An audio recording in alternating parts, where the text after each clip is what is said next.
એક વૃદ્ધ માણસને લાગ્યું કે તે મરી રહ્યો છે. તેણે પોતાના 2 દીકરાઓને બોલાવ્યા અને કહ્યું કે મેં આપણા ખેતરમાં એક ખજાનો દાટ્યો છે અને એ ખજાનાને તમે ખોદી અને કાઢી લેજો. બંને દીકરાઓએ પૈસાની લાલચમાં એક ખજાનો છે એ શોધવા માટે ખેતરને ખોદી નાખ્યું, પરંતુ એને એક પણ પ્રકારનો કિંમતી ખજાનો તેથી મળ્યો નહીં. તેથી તેઓ પરત ઘરે એના પિતા પાસે આવ્યા અને ફરિયાદ કરવા લાગ્યા.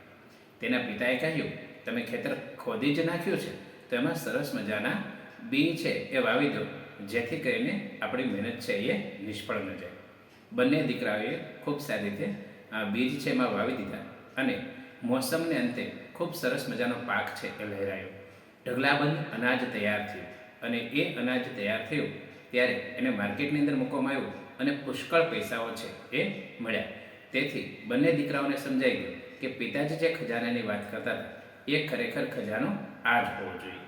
આ વાર્તાનો બોધ આપણે જોઈએ તો સખત મહેનત અને પરિશ્રમનો બીજો કોઈ વિકલ્પ નથી, અને જેટલી મહેનત અને પરિશ્રમ કરશું એટલી જ જીવનમાં વધારે સફળતા મળશે.